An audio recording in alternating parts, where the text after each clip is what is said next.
The air was thick with smoke and the smell of burnt flesh.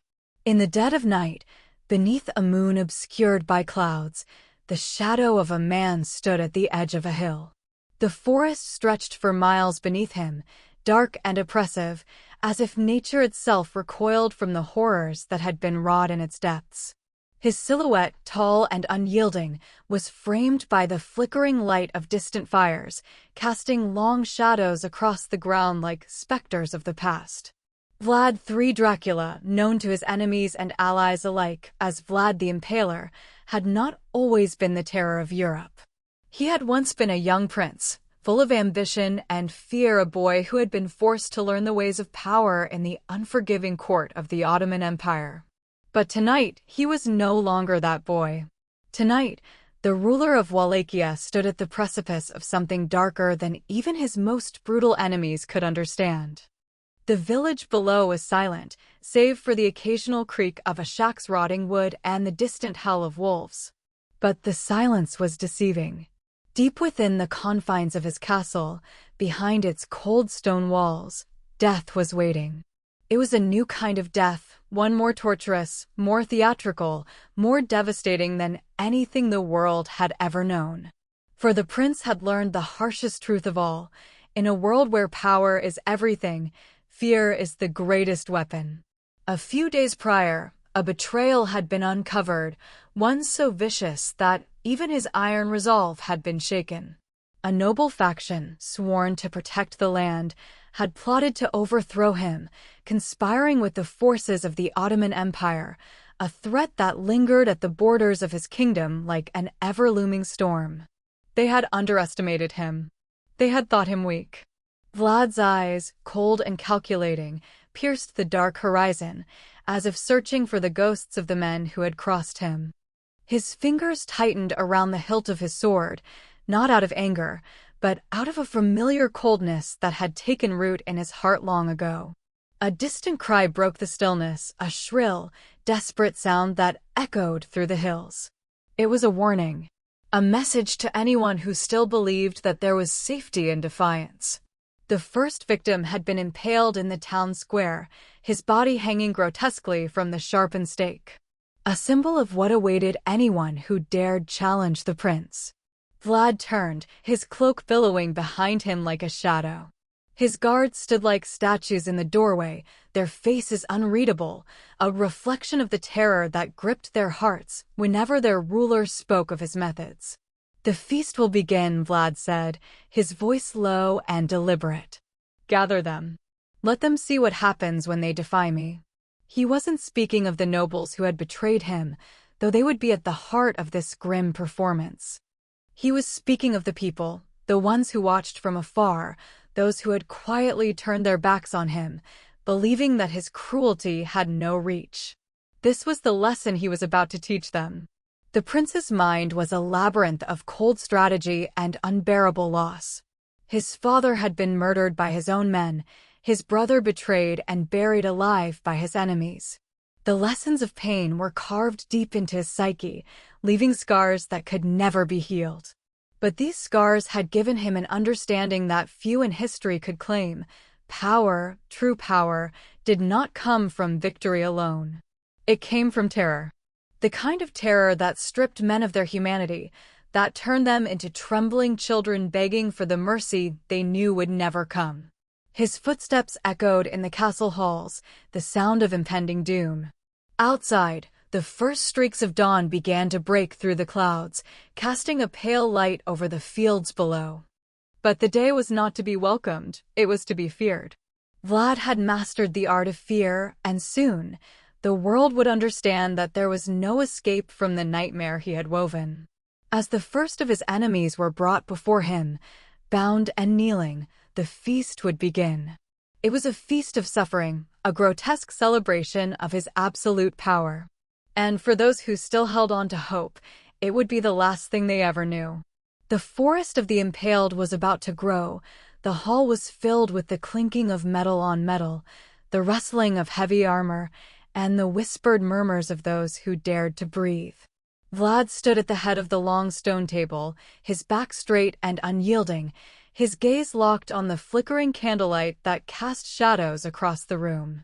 The nobles had gathered, each one carefully selected for the role they were to play in the night's grim spectacle. The betrayal had been swift, almost too perfect in its execution. His most trusted advisors, men who had sworn their loyalty to him, had plotted to hand his kingdom over to the Ottomans. They had used their positions to weaken his grip on power, sowing division where unity was most needed. Now, they were here, waiting, unaware that the game they had played would be their undoing. Vlad's thoughts drifted to the faces of his father and brother. His father, Vlad II Dracul, had been a man who believed in diplomacy, in alliances, a belief that had ultimately cost him his life. Betrayed by his own, poisoned by those who had sworn loyalty. And his brother, Mircea, whose tragic end had been the catalyst that had molded him into the man he had become. Vlad had learned the hard way: mercy was a weakness. Compassion was a luxury afforded to those who did not fear the knife at their throat. A soft cough brought him back to the present. One of the nobles, an older man with a face drawn and pale from years of indulgence, cleared his throat, his eyes flicking nervously to the guards who stood watch over the room. The tension in the air was thick, as if the walls themselves could feel the weight of the impending horror. "My lord," the man said, his voice trembling with an uncertainty he couldn't mask. We are honored to be in your presence. Your invitation, though unconventional, has been a trap." "Yes," Vlad interrupted, his voice smooth but cutting, a blade hidden beneath velvet. "A trap that you've willingly walked into." A chill ran through the room, and several nobles exchanged uncomfortable glances. It was the first crack in their composed facades. Some had anticipated punishment, perhaps imprisonment or exile, but nothing had prepared them for the chilling certainty that something far worse awaited them. Vlad turned his gaze to the guards stationed at the door. With a single, almost imperceptible nod, they moved into action. The great oak doors were slammed shut, the sound echoing through the stone hall like a death knell. "Do you know what it feels like," Vlad said, his voice now a low growl, "to be betrayed by the ones you trust most? To watch your kingdom crumble beneath the weight of your own blood? The pain is not in the act of betrayal itself, but in the knowledge that you were blind to it, even as it unfolded right before you." The nobles shifted uncomfortably in their seats, their faces drained of color. Vlad stepped forward, his eyes locking onto each one of them in turn, a predator stalking his prey. "The men you've conspired with," he continued, his tone steady, "have already paid the price for their treachery. Their bodies, suspended in the woods, serve as a warning to others who would dare follow your path. But you," he paused, his lips curling into a grim smile, "you will be given a different fate. You will see, with your own eyes, the consequences of your actions. You will learn what it means to betray the true ruler of Wallachia." With a sudden, violent motion, Vlad swept his arm toward the center of the hall. The long table, once a symbol of feasting and camaraderie, was now transformed into a grim altar. There, in the dim light, lay an array of instruments, gleaming with a cold, metallic sheen. The sight alone was enough to send a shiver through the assembled nobles. The guards stepped forward, their faces hard and expressionless. One by one, they pulled the first of the traitors from his seat, dragging him to the table. The man's struggles were weak, the realization of his fate crashing over him like a wave of terror. Vlad watched, unmoved, as the man was forced onto his knees, his hands bound tightly behind his back.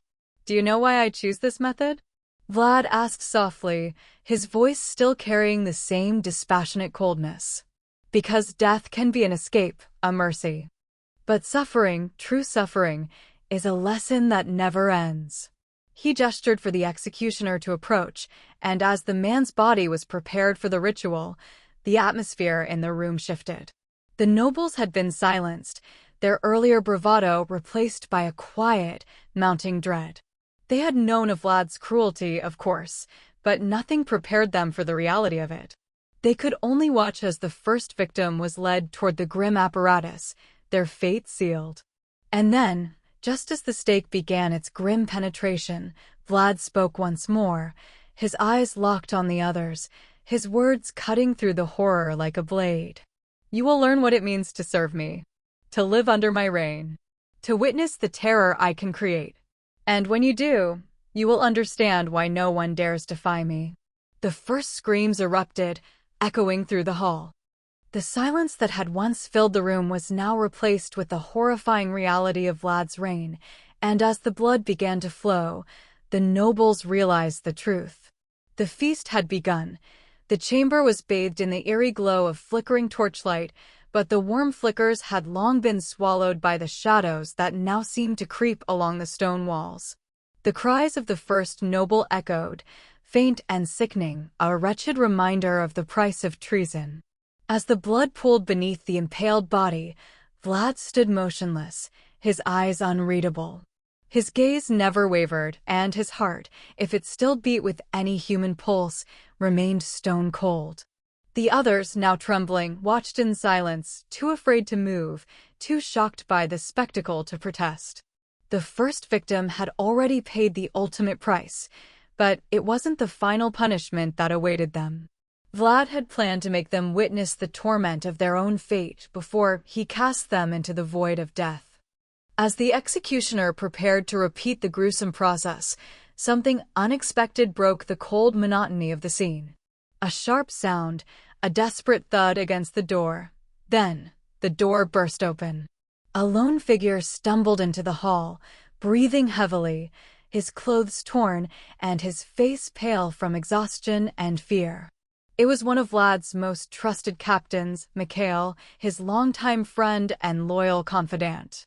His eyes locked onto Vlad, and in that instant, a terrible realization passed between them. Something had changed. "Your Excellency," Mikhail gasped, voice barely above a whisper, "the Ottomans, they've moved against the eastern frontier. Sultan Mehmed himself commands the invasion. They marched toward us, faster than we expected." The room froze. For a moment, the air itself seemed to hold its breath. Vlad's hard, calculating expression faltered for just the briefest of moments, but it was enough to betray him. For the first time, a crack appeared in the armor of his resolve. Mikhail's voice shook with urgency. "They know everything.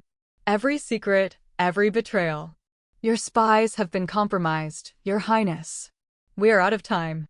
Vlad's chest tightened, his mind scrambling to process the flood of information. For a heartbeat, the brutal calm he had so carefully constructed began to slip through his fingers like dust. The Ottoman army had long been a shadow hanging over Wallachia, but to face them now, with his kingdom on the brink of collapse, was beyond what he had prepared for. Vlad had always been able to control the chaos around him, but now it was as if the world itself was unraveling and his methods, his cruelty, had begun to isolate him in ways he could no longer ignore. The nobles, still trembling in their seats, looked on in disbelief, unsure whether to speak or stay silent. Their lives hung in the balance, but it was the life of the kingdom that now weighed heavily on Vlad. The grim execution that had once felt like an assured victory over his enemies now seemed insignificant in comparison to the larger threat looming at his gates. For a long moment, the prince did nothing but stare at Mikhail, his hands clenching into fists at his sides. His breath came shallow, his mind caught between fury and fear. The Ottomans were relentless, and if they overwhelmed Wallachia, there would be no mercy. His kingdom, built on terror and fear, could be swallowed whole, and with it, his reign. All the deaths, all the pain, the suffering, it would have meant nothing. "You failed me," Vlad finally said, his voice colder than the stone beneath his boots. "You've betrayed me, Mikhail. You were my shield, my sword." The captain's eyes were filled with remorse. "I did not betray you, my lord. I swear it. I try to stop them, but they have infiltrated everywhere. Even your closest allies have been bought or broken." Vlad's heart pounded as his gaze shifted between Mikhail and the nobles. His mind was a storm, tossing between fury and self-doubt. How many had been part of the conspiracy against him? How many were waiting for the right moment to strike, to undo him?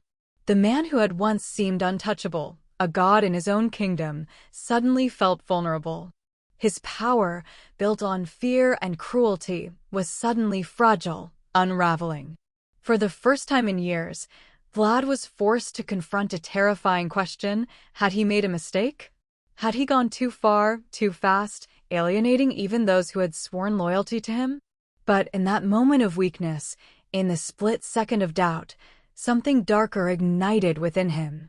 The very power that had caused his isolation also gave him the strength to crush anyone who dared stand against him. "I've built my empire on the ashes of the weak," he whispered to himself, his voice a chilling, final certainty. "And the weak must burn." He turned toward the table, where the last noble still sat, trembling in terror. The man's eyes were wide, the realization of his fate dawning on him like the light of an approaching dawn. With a flick of his wrist, Vlad ordered the executioner to strike. As the impalement process began anew, Vlad's gaze turned back to Mikhail, his earlier doubt vanishing into cold resolve. "Prepare for war," Vlad said, his voice now a commanding force. "The Ottomans will learn that betrayal is not a lesson for the meek. We will stand, and if I must burn the world to do it, so be it. They will come for me, and I will make sure they never leave." As the screams filled the chamber, Vlad's transformation was complete. He had been a ruler who sought control through fear. Now he would become the embodiment of that fear for himself and his enemies. The weight of his kingdom and his methods no longer seemed a burden. They had become his weapon. And the real war had only just begun. The night was alive with the distant rumblings of war. Somewhere beyond the walls of Vlad's fortress, the Ottoman army was gathering, a relentless storm of steel and fury. Each footstep in the courtyard beneath the castle felt like a drumbeat of doom, echoing in Vlad's chest, rattling his every thought. His kingdom, once an impenetrable fortress forged by blood, was now teetering on the edge of collapse. In the castle's war room, the tension was unbearable. Maps of the region sprawled across the table, each marked with the red ink of battle plans and strategic positions. But to Vlad, the ink seemed to bleed with his own fear. The maps no longer spoke to him in familiar terms. The numbers, the locations, the plans all seemed useless in the face of the looming darkness outside. Vlad stood by the window, his eyes fixed on the horizon. The winds were picking up, carrying the smell of distant fires, the kind that followed an army's advance. But it wasn't just the Ottomans he had to contend with now. His own people were divided, whispering in the shadows, questioning the cruelty of their ruler. The same fear that had once kept his enemies at bay was now a wedge between him and the very land he had sworn to protect. His mind churned as memories of his father's assassination and his brother's betrayal resurfaced, the ghosts of his past clawing at his sanity. What had he become? A man whose heart was so hardened by power, so consumed by vengeance, that it could no longer distinguish between protection and destruction? The very terror he had used to hold his enemies at bay had become the tool that isolated him, leaving him surrounded by those who feared him more than they respected him. Footsteps approached from behind, and Vlad's breath caught. Mikhail entered, his face pale, his movements tight with anxiety. The once unshakable captain, his loyal confidant, now seemed like a shadow of the man he once was. His eyes held a desperation that was impossible to hide. "My lord," Mikhail began, his voice strained, "the Ottomans are closer than we thought. We have no time. Your forces are outnumbered, and the local militias are in disarray. They've turned against us. They've begun to question your rule. We need to act fast."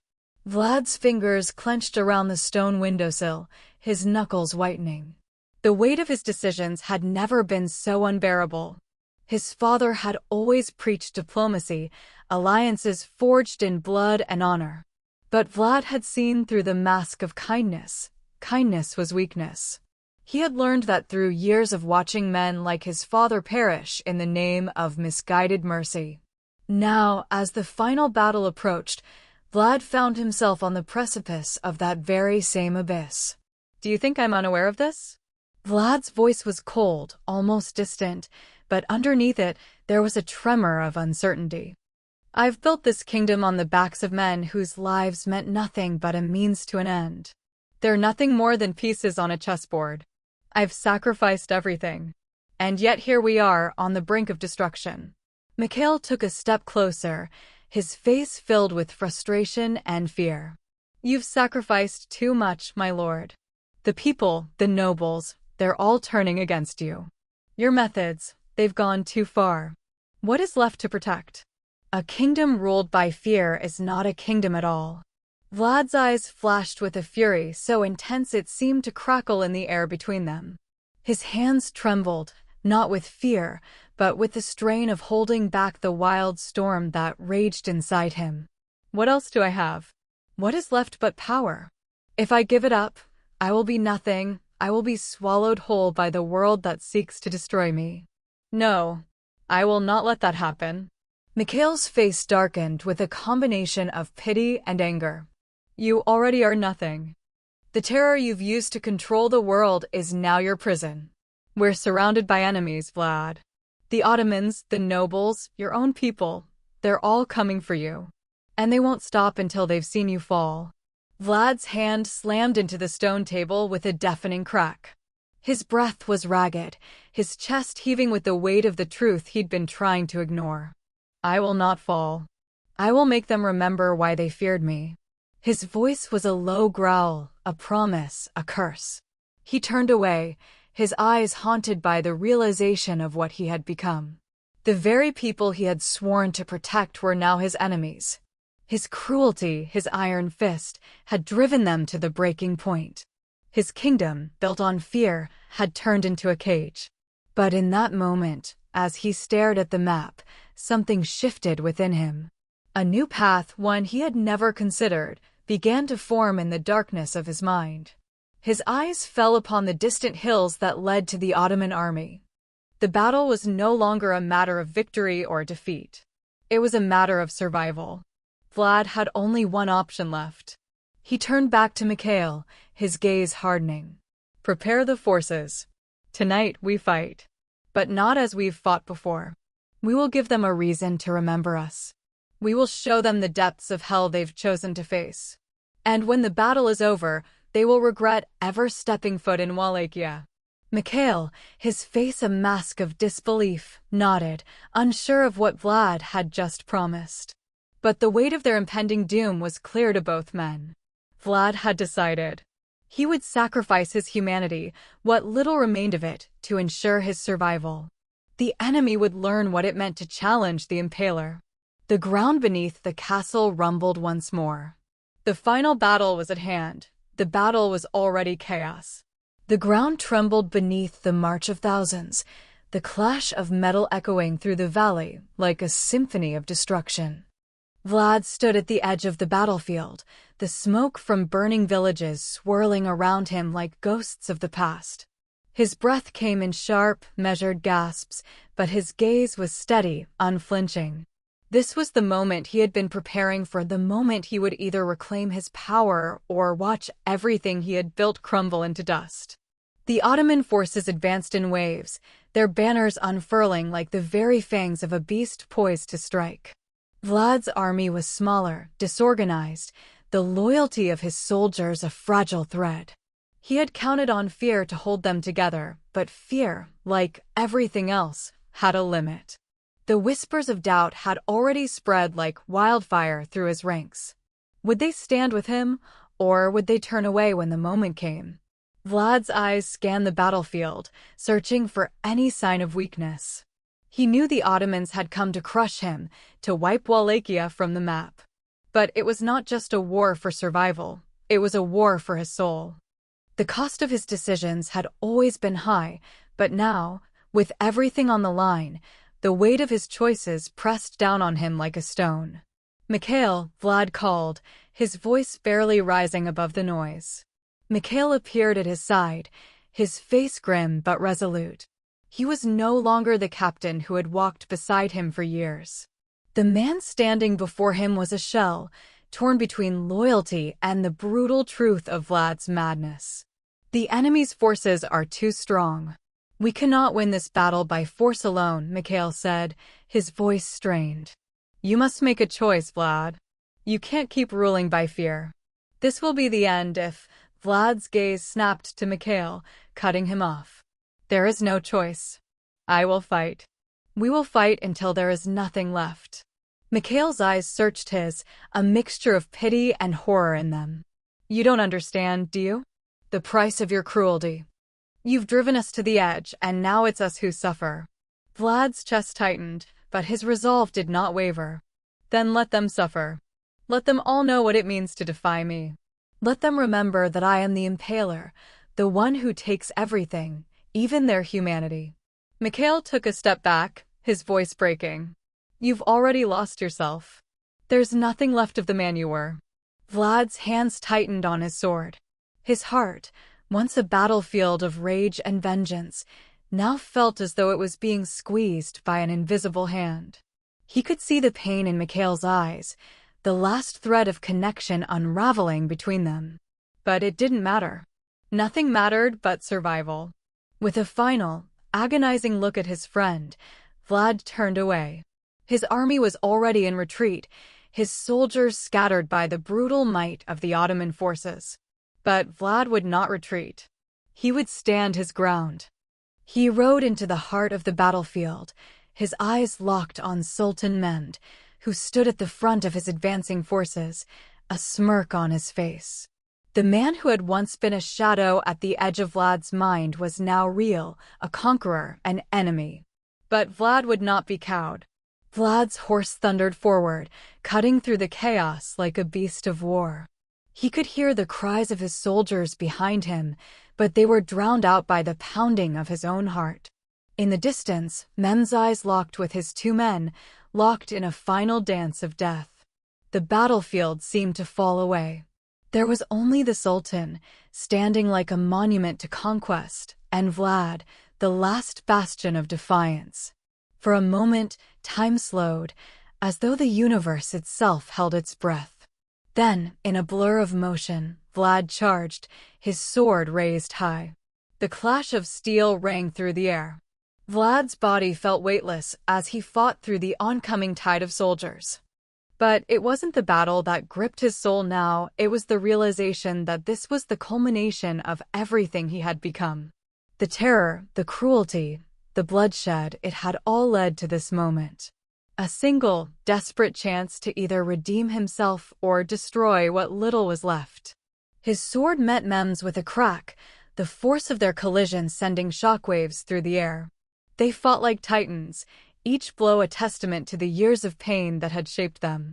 Vlad could feel his strength waning, his breath ragged, but he fought on, every strike fueled by the fury of a man who had lost everything.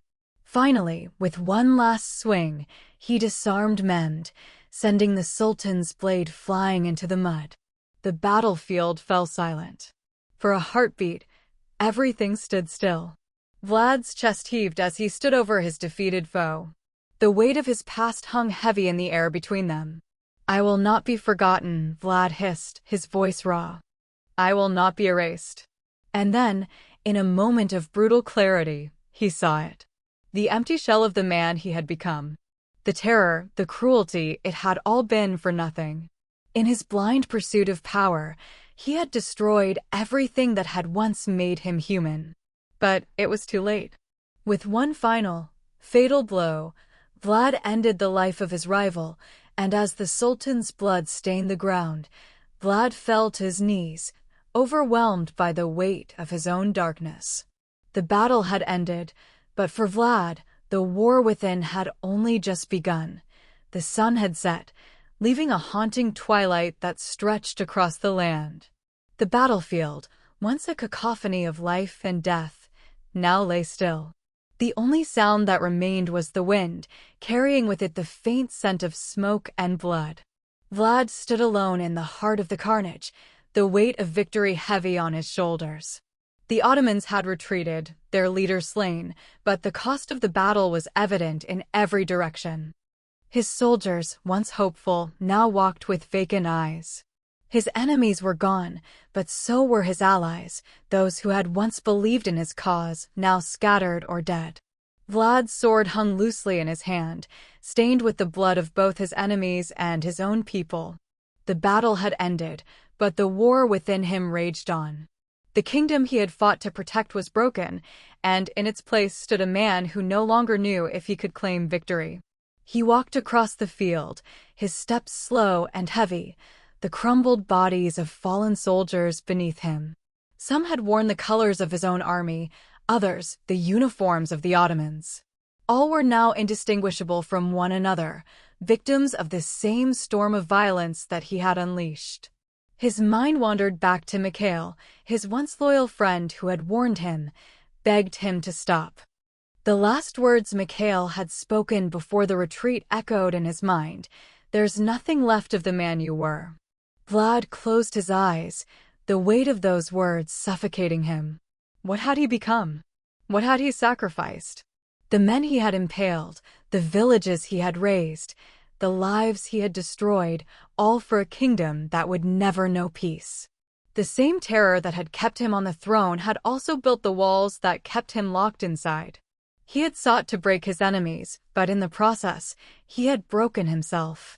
His breath hitched as he reached the place where Mehmed's body lay, the Sultan's once proud form now just another corpse. In death, Mehmed was no different from the men Vlad had executed in his name, all reduced to nothing, their ambitions and power undone by the passing of time. And yet, in this moment, it was clear to Vlad that his own victory felt no sweeter. He had won the war, but in doing so, he had lost the very thing that had once made him human. A chill swept over him as he knelt beside the fallen sultan, his fingers brushing the cold, lifeless skin. It was a strange sensation, the way a man could be so alive, so full of fury and power one moment, and so utterly gone the next. Vlad had killed to hold on to his kingdom, but now it was not the Ottomans or the nobles who had come to take it from him.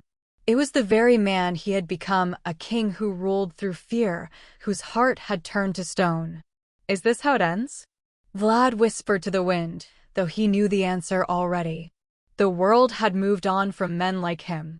The stories of terror and tyranny would fade into history, leaving only ashes. And in those ashes, his name would be nothing more than a shadow of something that had once burned brightly.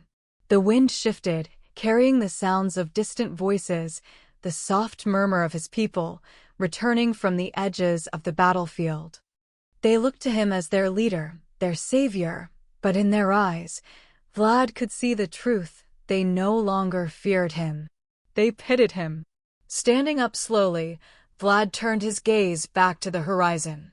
The land he had fought so hard to keep had already begun to heal, but the scars of his reign would never fade. The stories of his cruelty would endure, but what of the man who had been lost beneath the crown? Perhaps, he murmured, there is no redemption. Only the consequences of choices made. And as the wind carried the faintest echoes of a kingdom in the process of rebuilding, Vlad the Impaler walked away, not as a conqueror, but as a broken man, haunted by the very fear he had once mastered. In the distance, the sun dipped lower, casting the land in a pale, haunting glow. And with it, Vlad's final hope that perhaps, in some far-off corner of the world, a man like him could still find peace, slipped into the gathering darkness. The Impaler had won the battle, but at the cost of his soul. And there, in the silence, the only thing left was the weight of a kingdom's legacy, broken and fading into the wind.